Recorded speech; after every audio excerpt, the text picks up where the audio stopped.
Good morning, everyone. This is Amy Recker from the Student Information State Support Team. Just a few housekeeping items. On Tuesday, October 20th, Janice is going to be doing the October Events webinar, and that'll be at 10 o'clock. And on that Thursday, October 22nd, Devin will be doing a training on the House Bill 410 information. If you want to register or attend any of those are out on Corsizio, and you can register for those. So today we're going to be covering registering students using the registration wizard as well as the student import, and then withdrawing students. You should see the grade level administration menu on the screen. When it comes to registering students, a lot of information in the background needs to be set up, a lot of codes and such. I'm just going to step through those screens quick. Most of you, it's existing buildings, so this is already all set up, but sometimes there's cases where you need to add another status code. A lot of them have been doing that this year. As well as if for some chance you do have a new building, brand new building, then you might want to, you have this information set up so you can get those students registered. So first off, we're going to talk about the different grade levels that you can set up for the district/building. This is at the district level. I'm in Barberton and everything's scrambled, but I'm going to be working mostly with new students, so you know that I'm registering, so that's not really a factor, but just to let you know if we do touch on any existing students, that information is all scrambled. But we are at the district level, and I'm going into the grade level codes. And these are just grade levels that would be set up for the entire district. And then if we jump over to Barberton High School and we want to go to the building level.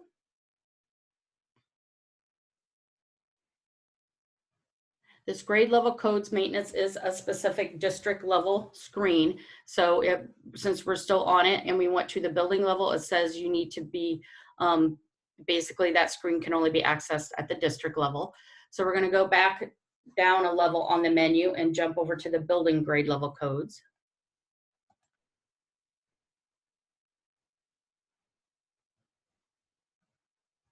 And this will show the building, the grade level codes for the specific building. You can add records here if need be. I'm just going to edit one of these records and show you that I'll touch on it again a little bit later, but you can set up grade level specific registration defaults. So this is saying for grade 10, you can set up and specify a counselor, a specific scheduling priority. If when you register them, you want to include an honor roll ranking GPA checked. Graduation rules has to do with the GradVer application. And you can also specify an expected graduation date that would populate on their profile.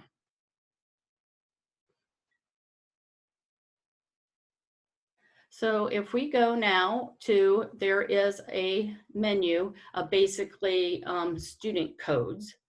So we'll start working on those.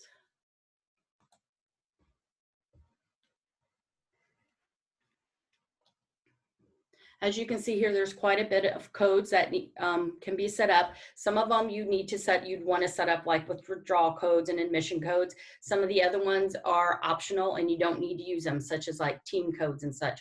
Those are an optional code to use. But let's just first start with the admission codes.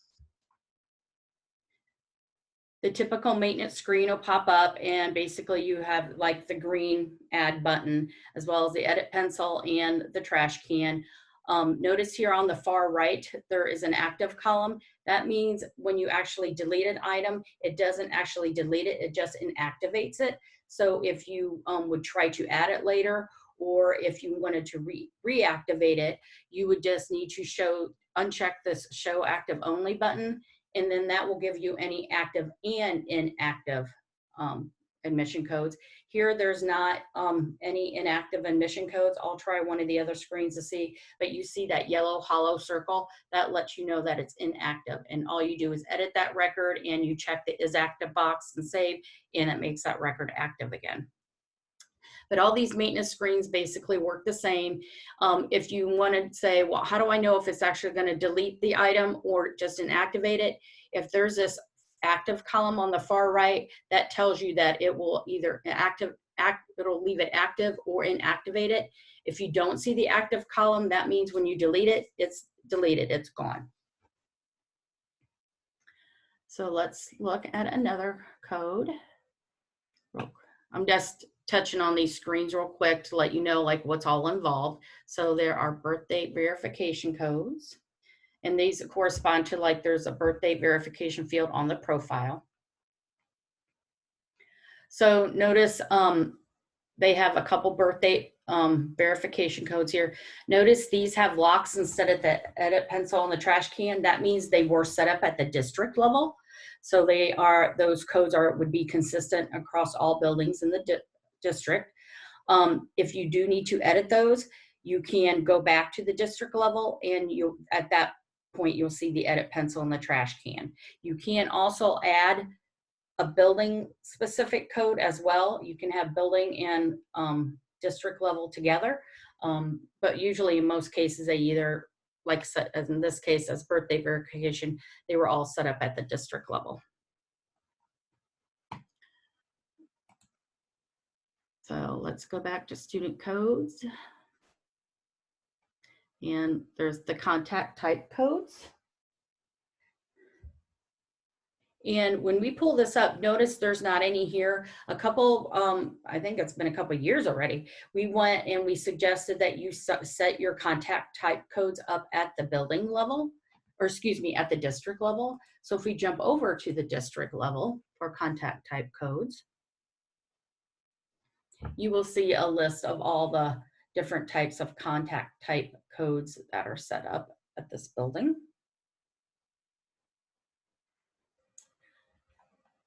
So at the district level, we recommended that you set your contact type codes so that your contact type codes was consistent across the entire district between buildings and such.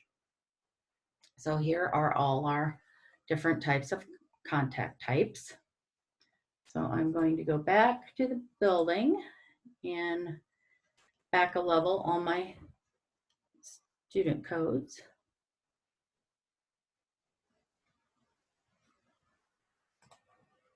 I'll go, some of these are optional. In this case, like contact type codes, you know, everybody enters contacts for their students, so that's pretty widely used.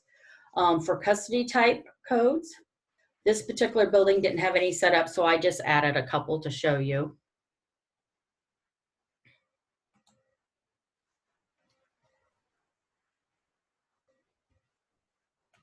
Ethnicity codes.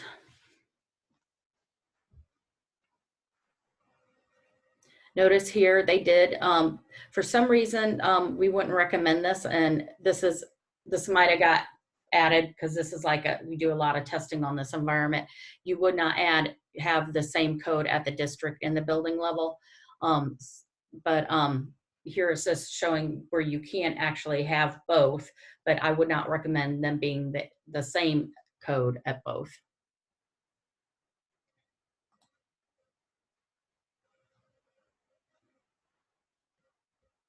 So we've gone so far through the admission, birth date verification, contact type, custody type, and ethnicity codes. Then in the second column, there's a few more program codes.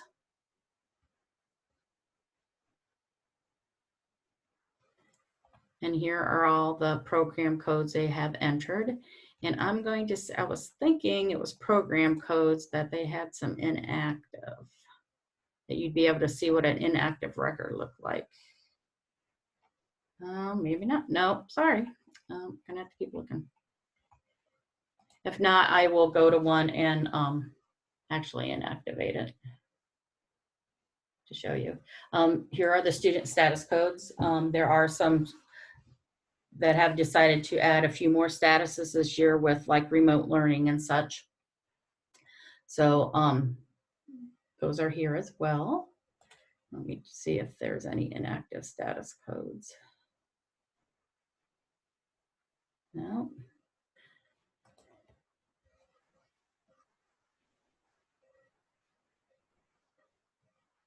Team codes.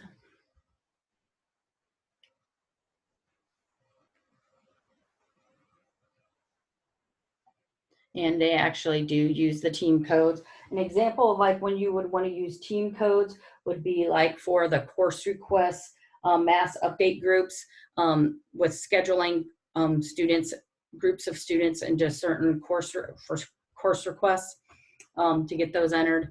I'm not sure if that's what this particular school is doing, using that for, but that's as an example of when you would want to use team codes.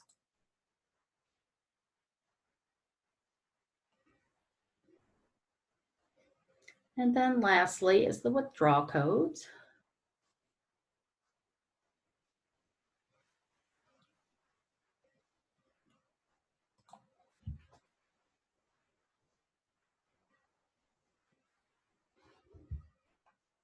And notice there's a whole variety of codes, and maybe it's I knew on one of the screens I had seen some inactive codes and looking through.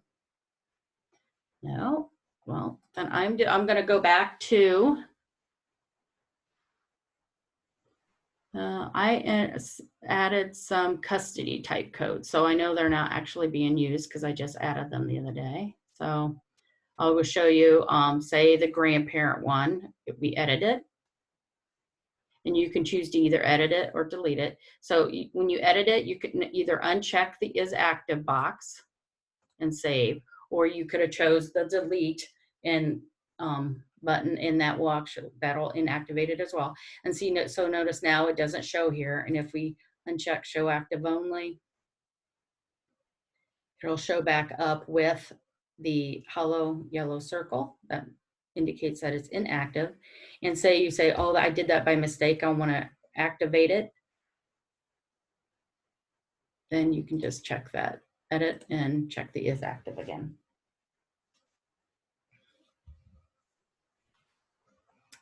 Okay, and something else that's takes care of the student codes.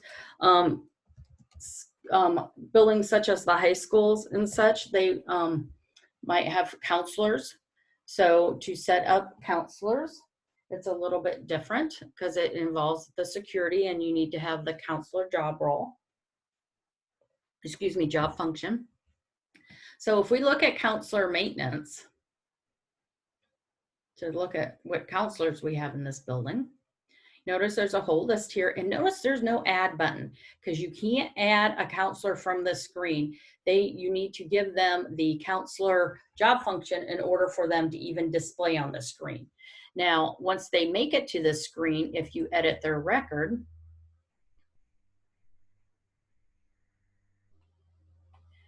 basically what you can do is you can specify, if you have grade level specific counselors, you can specify their grade levels here.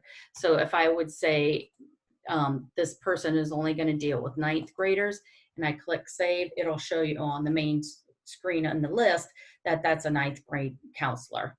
And then you will only be, if you choose to assign counselors specific for grade levels, then this students that are only in 9th grade would be able to have this specific counselor. And notice the delete button or the inactivate button is gone. Again, that is done through the security module. So we're going to take this Patsy Grimes, for example, and let's jump over to our security and look at her there.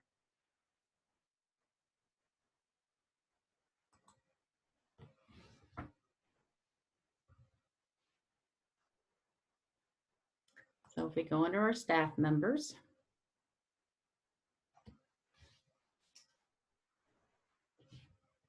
and we're going to search for the last name of Grimes.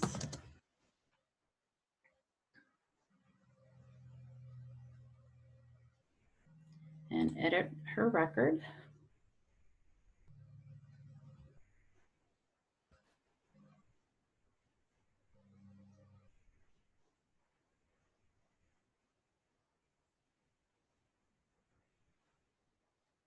Taking a minute to load.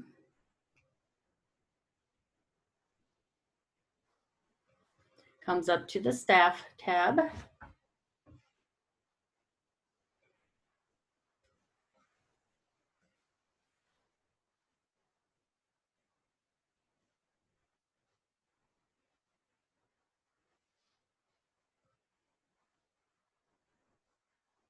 And notice down here with the job functions, for Barberton High School for 2021, she has a teacher and counselor job function.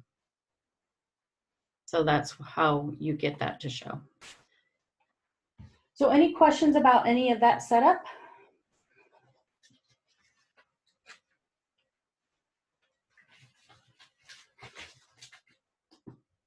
Okay, don't see anybody typing. One other item to cover before we actually get into registering a student is there's a registration defaults. So I'm going into the registration defaults and I'll get on the screen, but then I'm going to jump back and start at the district level. So registration default values. And I'm going to go to the district level. District level is the highest level of registration defaults. Basically, it's if you have a commonality between a lot of the students that you're going to be registering, you can put default values in here. They can be overridden when you actually register the students, but these are some of the values that just get defaulted in. One thing to note at the district level is this family group defaults. That is specified at the district level. It's not specified at the building level at all. So, so the family group defaults, you would specify those matching criteria. In this case, they're matching on address, city, state, zip, and the student's last name. So if we go and look at the registration defaults at the high school, the building level,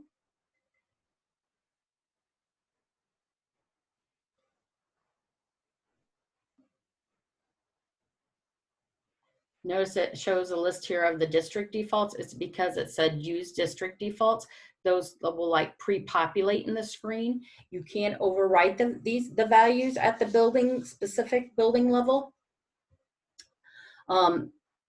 Chris, I'll get to your question in a minute. The building level security overrides or takes precedence over the district level security, or excuse me, registration defaults. So just keep that in mind, that if you have one value set at the district level and a different value set at the building level will take precedence and be assigned to that student. And again, these are just defaults. They can be overridden. And then the other thing is that we touched on earlier was the grade level defaults that you can specify on grade levels. So if we go to the building grade levels, I'll just show you that screen again.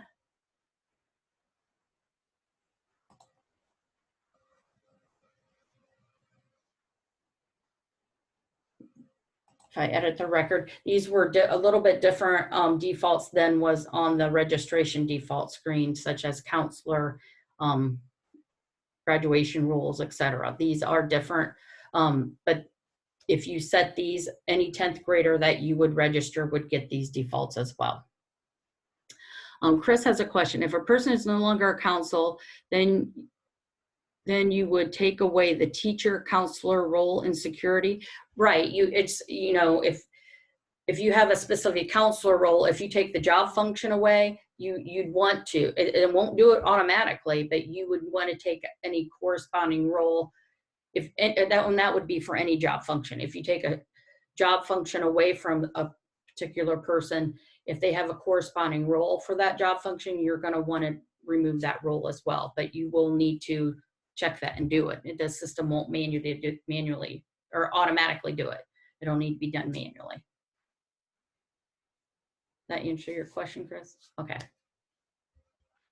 Because, you know, we all know how the roles in security can be set up differently. So some people might have very specific roles and other ones might have like a general global role. So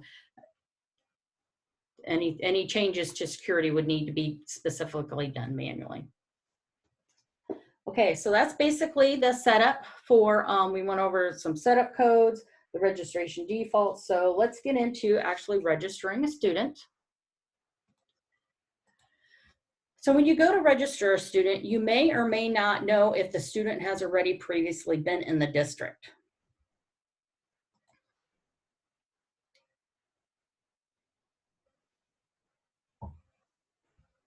So I'm going to first, I'm kind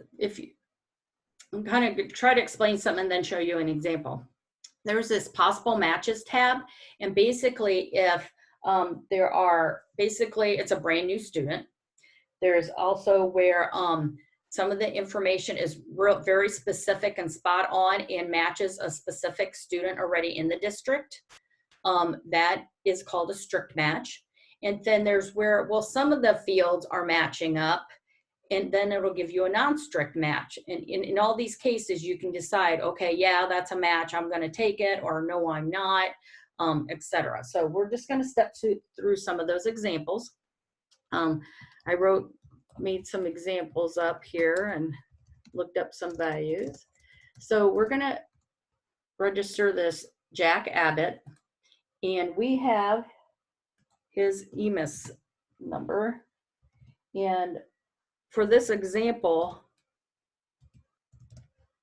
it's basically gonna find a strict match with another student.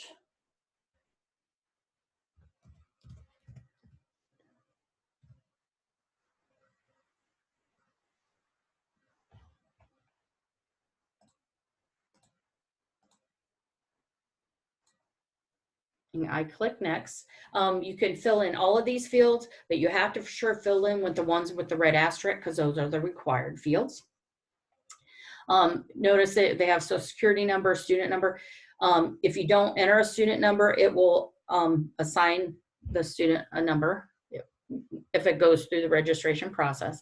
But if you've since I entered in a specific EMIS ID, it will find the student, it will match up on that specific EMIS ID, the last name, and then the first initial of the first name. So when I click next,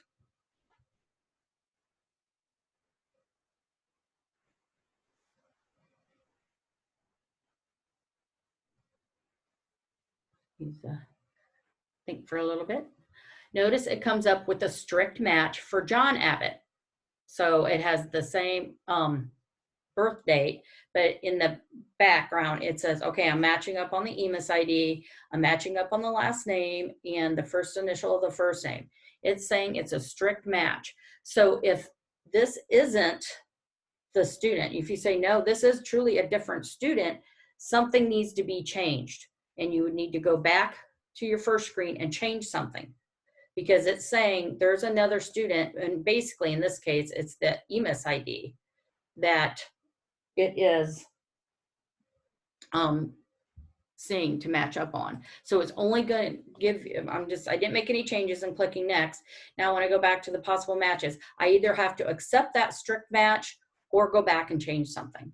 So we're going to accept it and say, okay, Jack is really John, and that was a mistake when we entered it, or the information that was given us.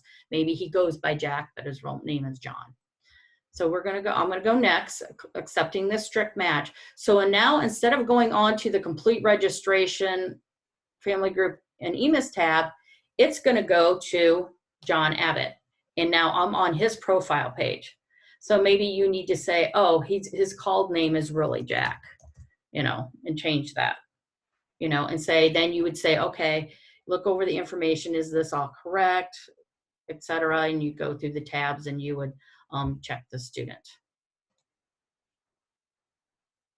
So that's basically a strict match.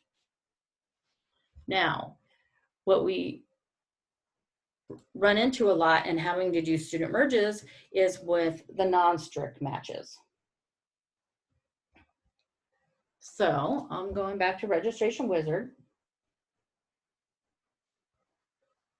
And I am going to enter a Joe Abbott. So now it's going to match on last name and first initial of the first name.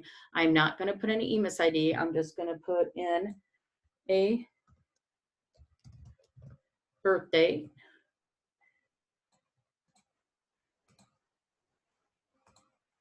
and click next. So now it'll come to the possible matches tab, and now we'll see that it says it's a non-strict match. So notice now you have the option as, well, Joe is really John, and click this, and it'd be just like I showed you before with the strict match. It would bring you then to John Abbott's profile, and you'd make any changes you need to, or corrections you need to do, and go on. Or you say, no, this is really a different student. This is his twin, or, you know, just, it's truly a new, different student. So many times people do this and it's not really a new student. And that's when the, a lot of time those merges come into play. But if we say, no, it is not a match, we truly want to register a new student, then we click next, and then we will go on to the complete registration tab. Again, you can fill in the information that applies, but you do need to for sure do the ones with the red asterisks. So I'm just doing the ones with the red asterisk.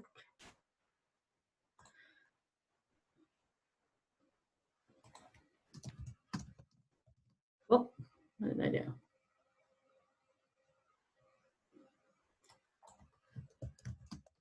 I do not have the verification and standardization set up for them, so it's going to fail the validation. When it does fail the validation,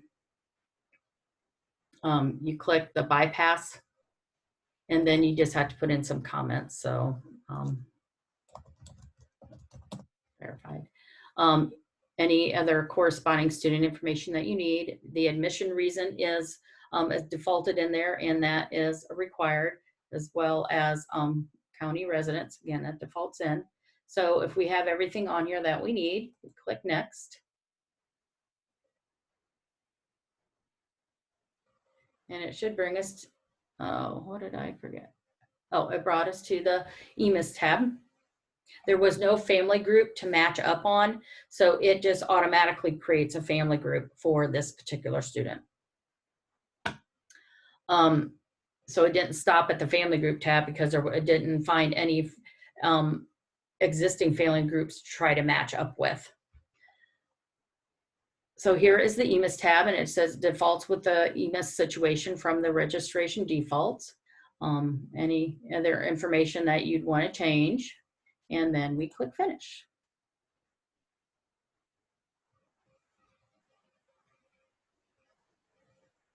And the student was saved. So notice we're still on the registration page. I'm going to jump off of that because that is not a search page.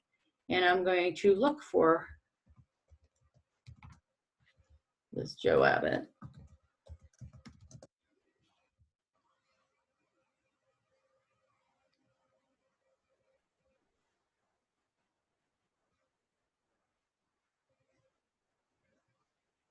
There's Joe.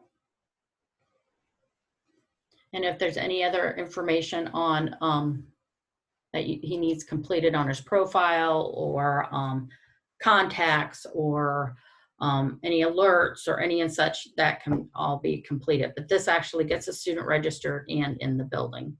And if we can go to his profile,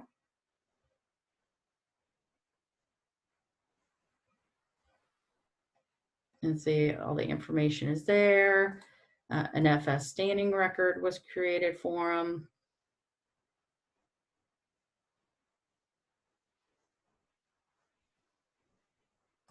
Yeah.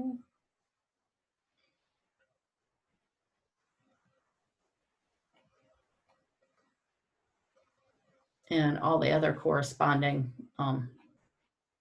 information.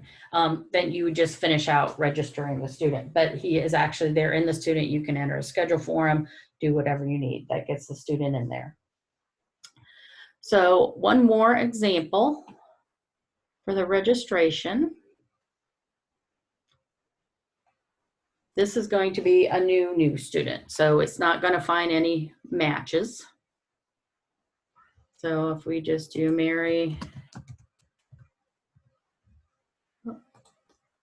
Jones,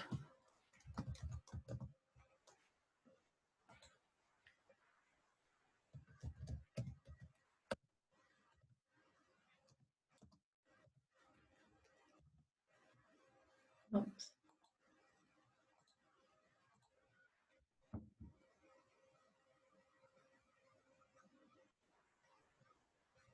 Notice it skipped the possible matches tab because it did not find anything, because we didn't enter an EMIS ID or our social security number, so that wasn't matched up on. It didn't match up on the last name or the first initial of the first name. So this just brought us to the complete registration tab.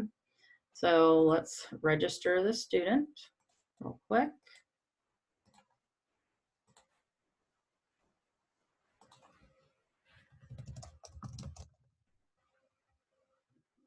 All right. Validate, and I'll have to bypass it.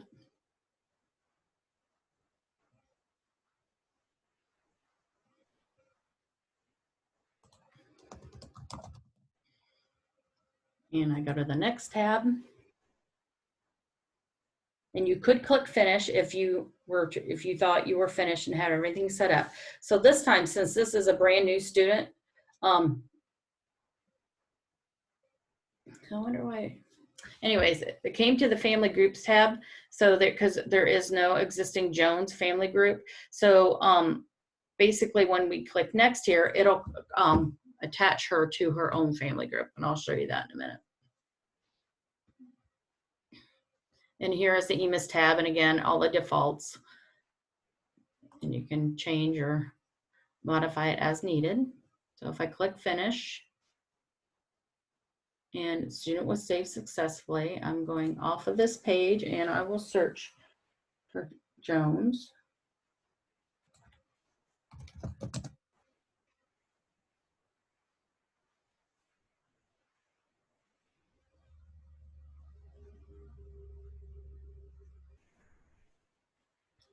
Go to her profile.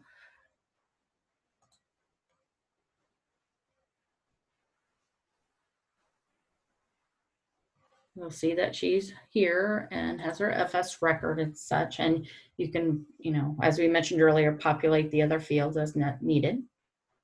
If we go to her view profile page,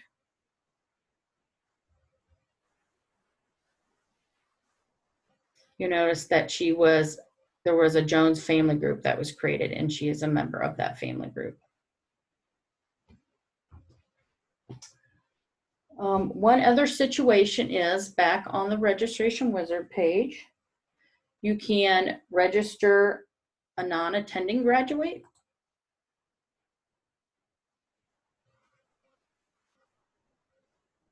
Notice there was this extra option here, student is a non-attending graduate. So we're going to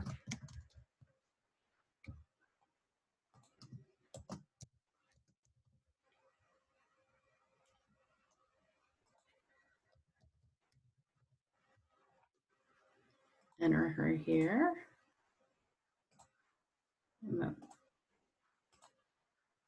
And notice I checked this option. So when I click next, it's going to bring you to a slightly different screen for students that are a non-attending graduate. So you notice, like, once you do that, then this other tab pops up, non-attending graduate registration, and the other ones go away. So we would want to fill in the required fields.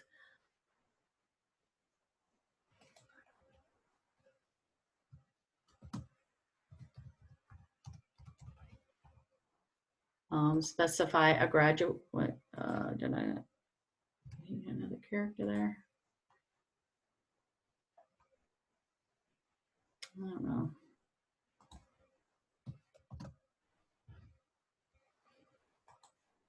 There we go. Specify a graduation date. So we're just going to enter 10/1/20. The student status is inactive. Put them on a non-attending calendar. Just fill in these required fields.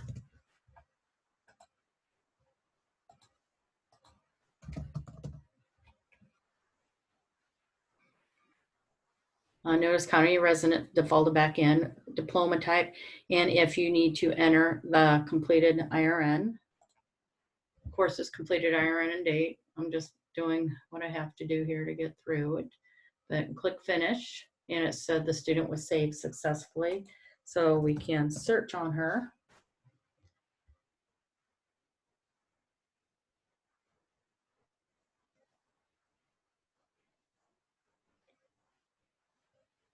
I just wanted to show you something on her graduate tab of her profile. So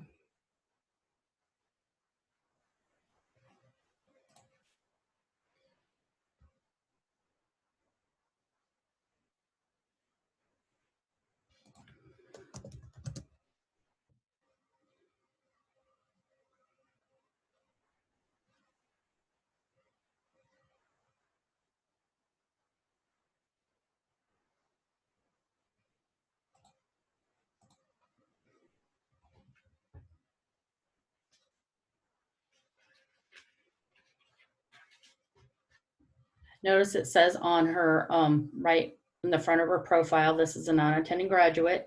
And if, say we registered the student as a non-attending graduate by mistake, you can modify all the other corresponding fields, but you can also come to this graduate field and say this student is a non-attending graduate and uncheck that option and save now if need be.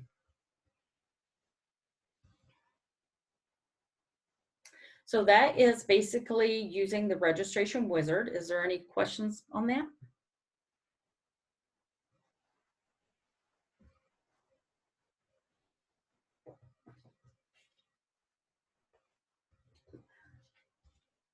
Okay, so now another way to get a group of students into the application is using the student import. When you do use the student import process, all the kids will come in on the default calendar. So you can go always change that after the fact, but if you're going to use a student import, it's going to automatically put them onto the default calendar. And if primary contact information is included in the file, then a primary contact will be created for the student. The import process, if it matches up, if you include either the social security number, the EMIS ID, or the SSID, and it matches up on that, it won't import that student. But if that is left blank and you don't include that in the file, it's just going to import the student. So if you run the import file 3 times, say you have some errors in the file and you make a correction and then you import it again, the students that came over correctly, say the first time, are going to come over again, and then you'll have a duplicate. And if you run it a 3rd time, if you do not have the specific social security number, EMIS ID, or SSID in the file, it will, if you run that as many times as you run that import with that file, that student will be created that many times. So you want to be careful of that. If you have errors and you correct them and you want to run it again, you're going to want to either make sure you have those specific fields in there so it, the application matches those students up and doesn't import them, all those times, or you're going to want to take the students that imported okay and to remove them from the file.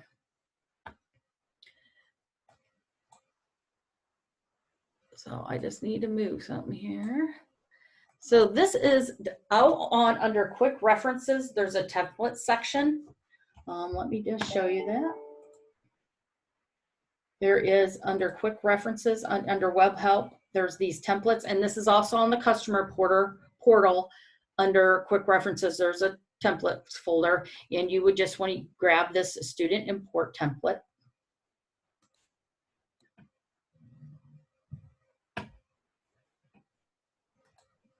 So here is the file, and it basically tells you, it starts off as an XLS, and when you have all your information in it, then you're going to want to save it as a tab delimited text file. And we'll show you that in a minute. But each field here, it shows you what format it wants it in. So if you do have a social security number for a student, it just wants all the numbers in a row. It doesn't want the dashes. It doesn't want, it's got to be in this particular format. And there's only a few fields that are absolutely required, and in order for the import to take place. One of them is last name, and notice here it tells you that it's required. And basically it's telling you it's basically 1 through 4, up to 40 characters for this field. So first name is also required, and this information.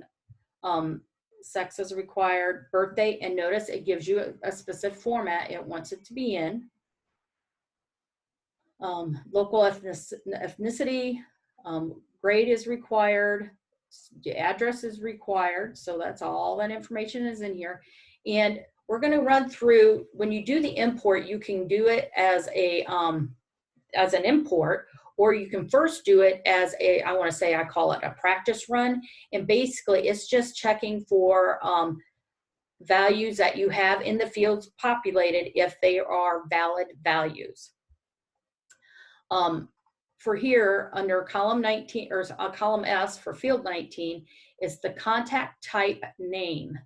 It's not the contact type code, it's the name. And basically it says 1 through 4, up to 40 characters, but it must match the contact type of the receiving school. So I just looking on their contact type codes, they have a contact type code or contact type name and its parents, so that this first one will match up. But this particular building does not have a contact type of mom. So I purposely put in a wrong value. It's a valid value in the sense that it's up less than 40 characters, but it's not going to match up when it tries to actually import it to a contact type that's in the receiving school. So here's the contact information that I entered. And again, that part's optional, but I just wanted to show you the example. I'll give you an example of using with the contacts. And then way at the end, there's one more required field, is the summative race. It's a required field. So when we do file, save as, you might want to change your name, but then the file type you want is text tab delimited. And this is noted in the documentation. So I did this earlier. So I have my file saved off. So I'm going to go to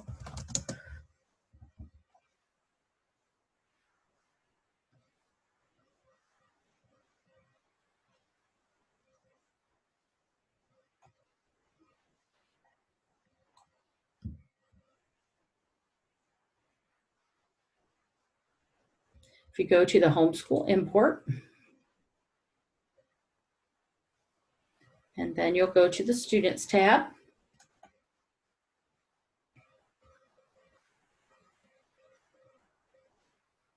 So now it defaults to perform the import and create a verification file. Well, what I always recommend first doing is just create the verification file, and it doesn't actually do the import. And we browse out to the file.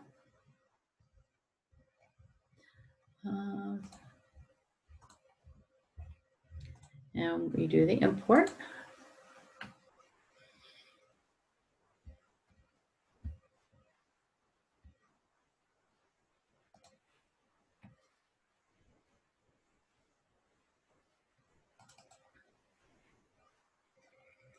And here is my file, and it basically saying 2 lines were processed and 2 lines passed verification. Now you'll say, well, that contact type name is wrong. It doesn't check for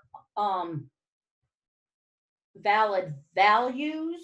It checks, because if you typed in the name of the zip code wrong, it's just saying it needs to be in this certain format, and it is in that format. The contact type name had to be 1 to 40 characters, and it was.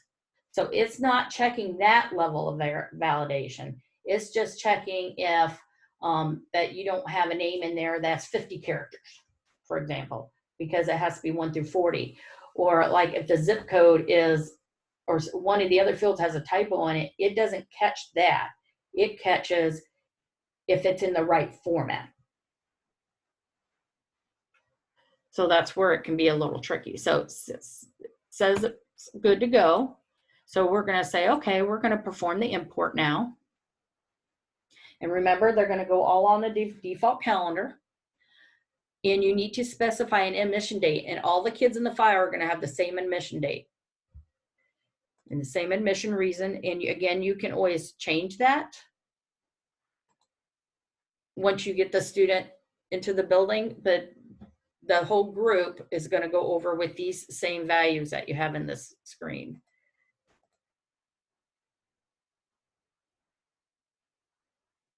So some of the values will default from the registration default values. So let's browse out to our file and import it.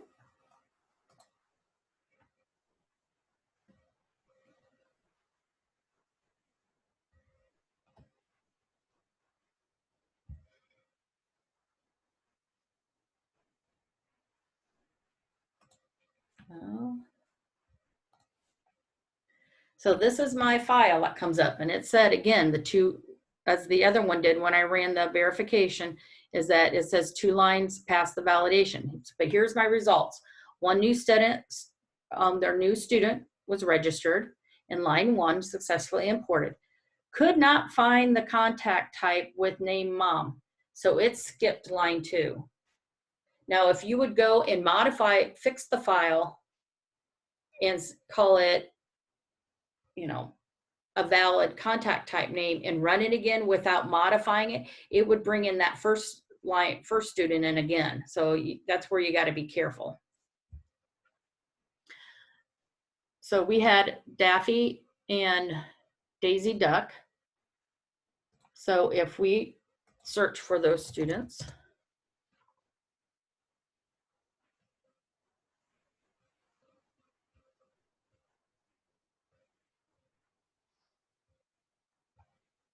notice Daisy Duck isn't here because it didn't bring her in because of her contact record. But Daffy Duck is here.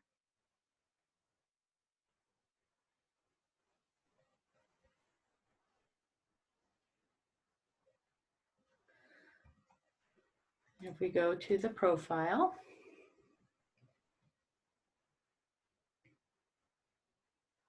notice Daffy Duck is on the default calendar. And if we look at his profile,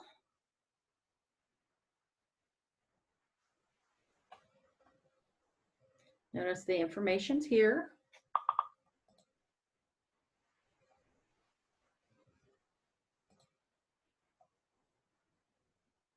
I think there's some required fields that's gonna stop me.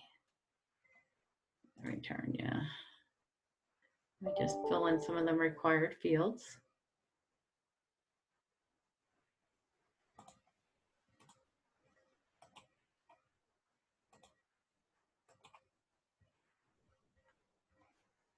And then 1.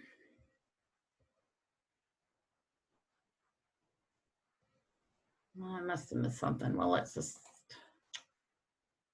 I thought I put all that stuff in. Maybe it didn't save it.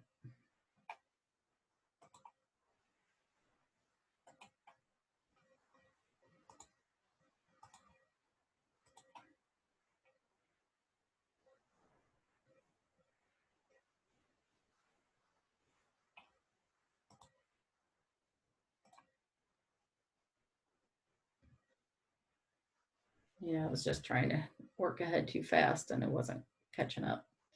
Okay, so now it said it's saved. So now when we go to the FS standing tab, you'll see the student has a FS tab or FS record.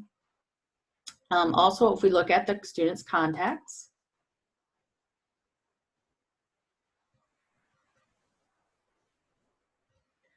it'll show that a primary contact was created for Donald Duck. So that's basically the student import.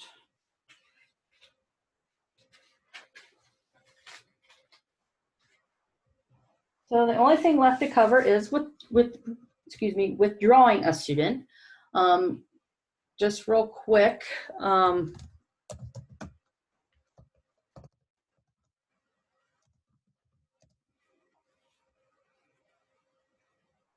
If you have a student you want to withdraw, you need to make sure you have your withdrawal codes. I know I showed you that screen earlier, but I just want to do a quick touch on it to show you that you do need to have withdrawal codes set up in order to withdraw a student. Here's all the different withdrawal codes they have set up. Depending on what time of the year it is, the student may or may not have marks. So I have a student here. In this case, we did it that the student had some Q1 marks, that when they withdrew, they had those marks. But what you would want to do is pull the student up and double check. And again, this was all scrambled data. So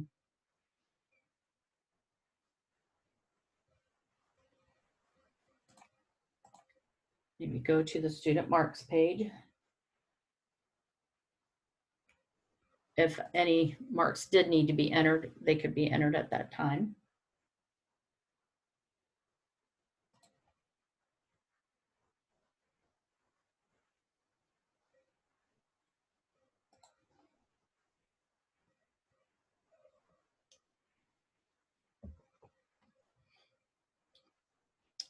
So we can pull up the student and pull up the student marks page if we decide we want to enter some marks.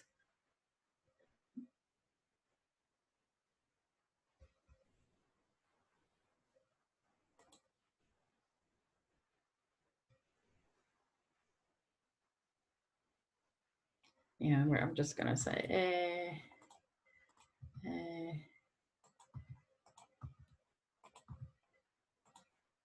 Oh, yes, A's.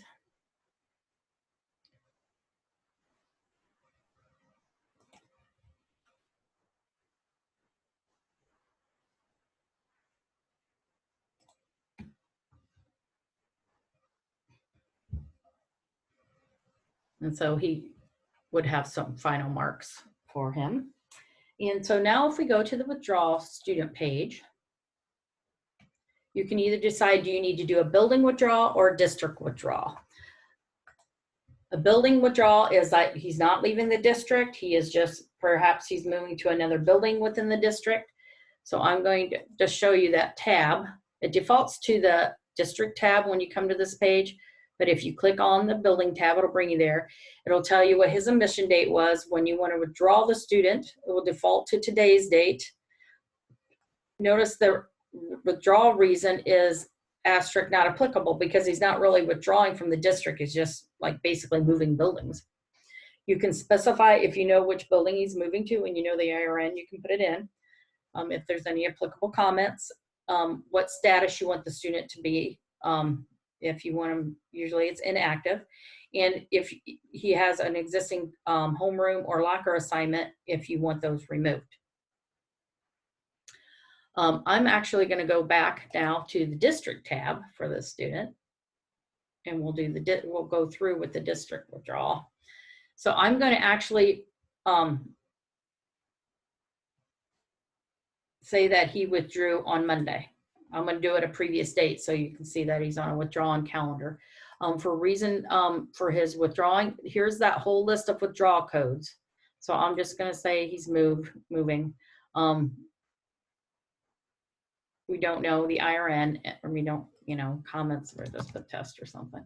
We're going to set the status to inactive, and we are going to remove his homeroom and locker assignments. If you decide you don't want to do that, you can uncheck them, but I would recommend you leave them. If the student is withdrawing, you'd want to free up that space.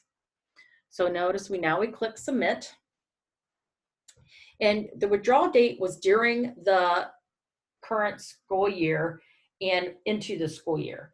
If you would withdraw the student closer to the end of the school year, he may have already been promoted to the next student promotion, may have already been ran, and so he is already promoted to the next grade level in the next school year. If that would happen, you would want to delete that admission record, and I will show you that screen in a minute. Another thing is, if you withdraw the student during the summertime, like between the school years, then it'll come up and say it's a summer withdrawal, and it just it's just a matter of that the student withdrew outside of any school year. He didn't, it just says a summer withdrawal, so they know that he didn't, the student wasn't withdrawn mid-school year. But he has a lot of admission history here. And if we go down to the very bottom, it says that on the 5th, he was not only district withdrawn, but he was also building withdrawn. Because obviously, if you're leaving the district, you're also leaving the building. So if we go to the admission history and the edit history details,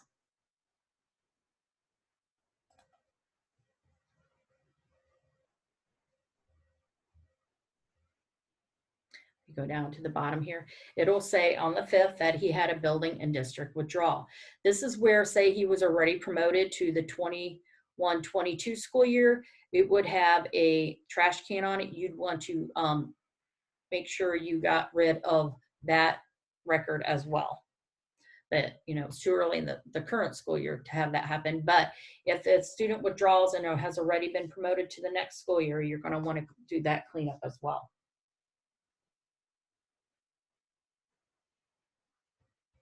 And if we look, notice the student, since he's already withdrawn, his calendar went from default to withdrawn.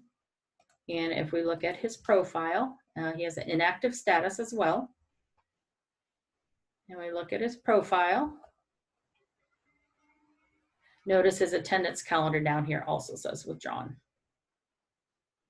And then if we go to the FS standing, notice he has a district withdrawal information here. And if we go to the FN attributes tab,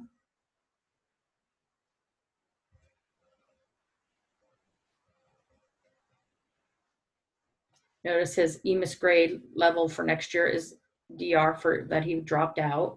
And if we go back to the general tab,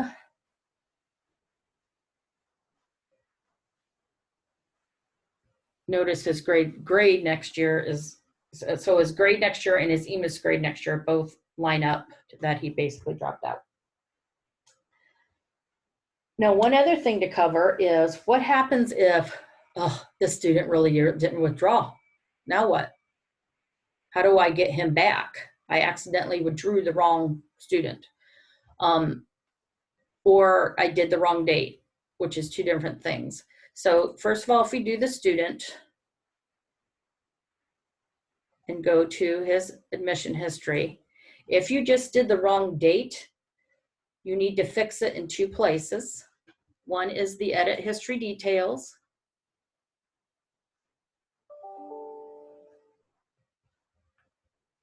You edit this record and you change the date to say the 6th.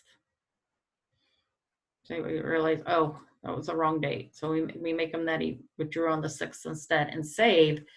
Notice it says that it was saved successfully, but the FS record needs to be updated manually. So now this down here says the 6th, but you got to go back to the profile and edit his FS record.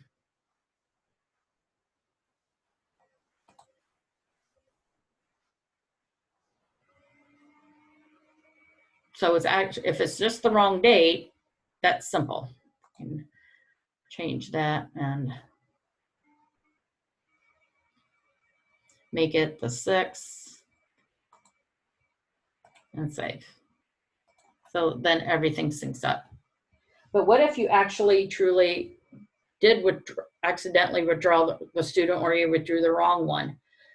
Well, that's a lot more work involved to do it. So what you need to do is go back to the admission history. Whoops, wrong thing. And we'll wrap it up in here in just a couple minutes.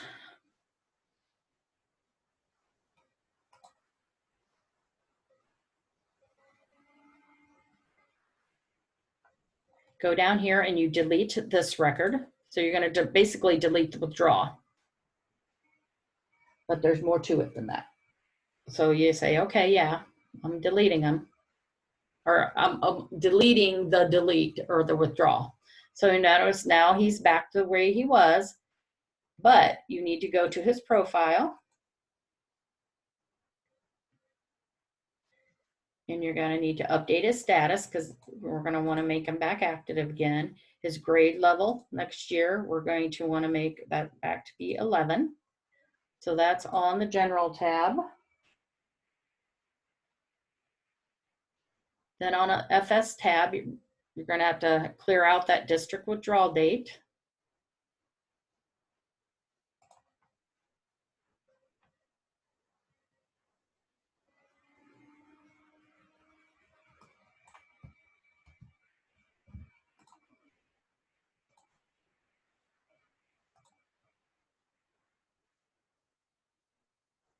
Make sure his percent of time is correct. And then on the FN tab, you're going to want to make sure report to EMIS is still checked. In this case, it is, but you're just going to want to verify that. And this EMIS net grade next year, you're going to want to correct that as well. If the locker in the homeroom was removed and they need that back, you're going to need to go back to homeroom assignment and locker assignment. And, you know, re-add them back here. The hardest thing is you're going to have to look at their student schedule and you're going to have to add that back. It's not as awful as it seems because if we click all of the assigned, dropped, and removed, this is what the student's schedule was before. So now you can click add assignment and add those assignments back. So that's how it's a lot more work. So you do not want to accidentally withdraw any student, but it is possible to get it back. There are a couple reports. There's a withdrawal report.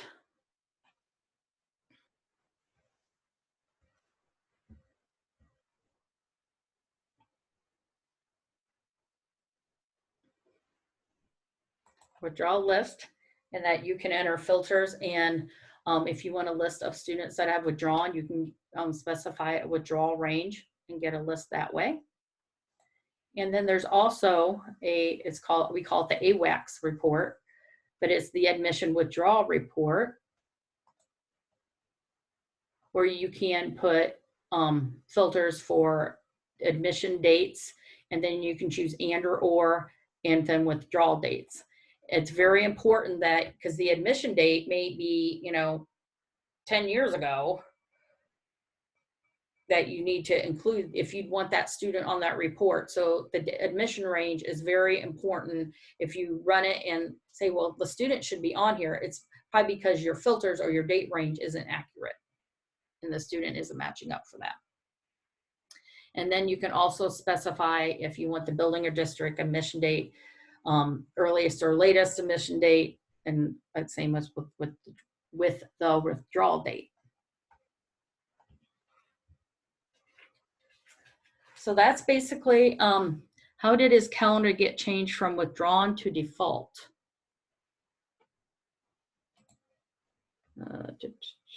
Because we deleted that withdrawal record, Adams.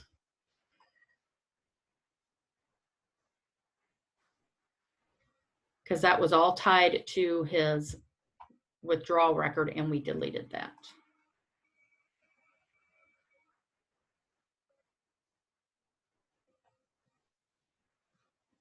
Can I pull back up here?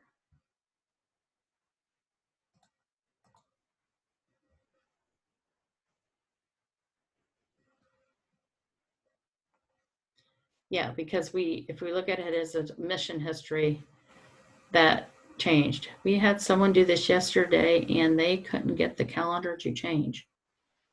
That they accidentally withdrew somebody?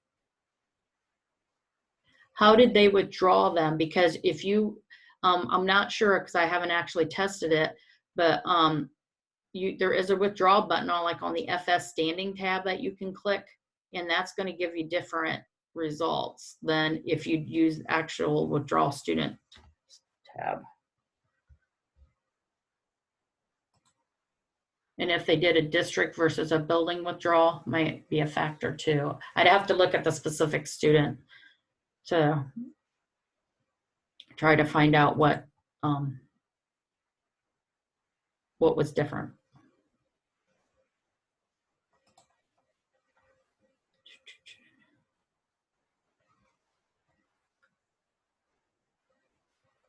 I'd have to look at the specific student, Janet, to know. There's either probably something on his admission history or his calendars. But if you're welcome to send a ticket in and we can take a look at it.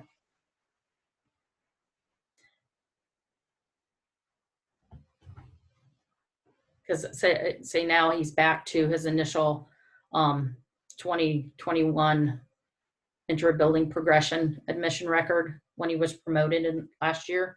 And at that point, he was on the default calendar. So I think we're just going to run through. Okay. Well, if any questions come up, just let me know. Or send a ticket in or what have you. If there's nothing else, I'll hold on for a few more minutes, but thank you for attending today, and hopefully you can enjoy some of this beautiful fall weather. And hopefully I'll get the recording and the certificates out shortly. So thanks and have a good day.